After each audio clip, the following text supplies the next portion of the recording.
Like Sullivan, I'm a former IRS agent. I was a teaching instructor. I've worked thousands of IRS cases. I've read a best-selling book on Amazon about how to settle your IRS tax debt. I'm not selling the book. I don't like peddle that stuff. I hate people that do that. I want to talk to you as a revenue officer. I collected millions of dollars when I was an IRS agent. That's back in the day when I was younger and had absolutely black hair.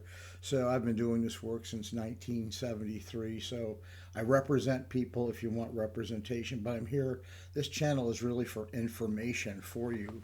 And that's if you owe IRS back taxes, you owe the government money, how to keep away from a criminal investigation.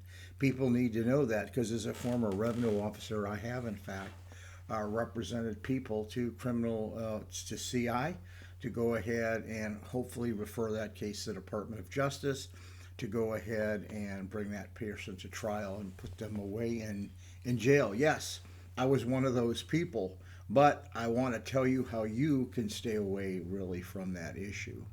IRS doesn't put people away for if you owe taxes. That's not the main reason they do that. Matter of fact, I haven't seen it done recently, but it can happen depending on the situation. If you're a true criminal, what people do not understand is that if you give IRS a false financial statement, 433A, 433B, 433F, and IRS becomes aware of that, they can recommend that case to go to the Department of Justice. And so you have to be careful of those things. IRS doesn't make it difficult if you owe tax debt.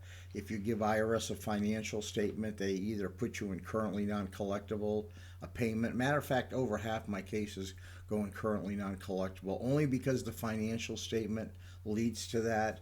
Another great majority, maybe 49% go into payment agreements and 1% are offers and compromise. Because I wrote the book, I get a lot of people that call me to do an offer, but I've got to tell them I won't do the offer because they don't qualify for it. You have these tax mills peddling offers and compromise, and I don't know, maybe 35,000 were recommended last year. I forgot the number, don't hold me on it, but I do know one thing, only 5,000 were accepted. So I want you to think of everyone all across the United States trying to settle their tax debt. Only 5,000 offers were accepted last year. And I will tell you, it's not because of these big tax mills promising this, promising that. At the end of the day, they have nice people working there. I don't know how many of them are truly qualified to be filing offers and compromise. They go to courses and they try to do the best they can, and I'm sure they all do. But we are former agents who actually worked at IRS putting through the offers, so we know kind of everything there is. I'm not going to put anybody down, but we just have an extra stuff about us because when you write a book on Amazon, it's a bestseller. We know what it takes to get your offer and compromise through, but more importantly, we know when not to send in that offer and compromise. Why?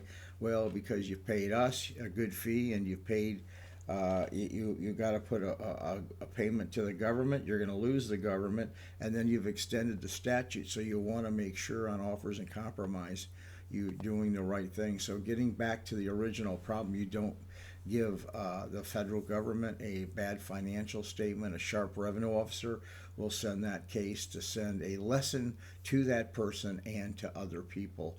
The government right now has so many tools, especially with AI, at their fingertips. And they can detect lies on financial statements. They have access to LexisNexis, your bank statements, third-party information, passport information. The list goes on and on and on of all resources that they have to find out maybe where your money has gone, where it's slipped. And when you're an agent, I say when I was a former agent, when I was an agent, I can look. You just know what's. You just know specifically when something's wrong, and you just do a little digging and you can find the error. So you got to be really careful. Anyway, be very careful when you give IRS a financial statement of any kind for anything. So anyway, if you need me to represent you, I know everything that's going on with the IRS, we can really help you. We have a great team. So give me a subscription if you would. Thank you so much for listening today. Remember, make that financial statement as good as you can. Thank you so much. I appreciate your time. Blessings.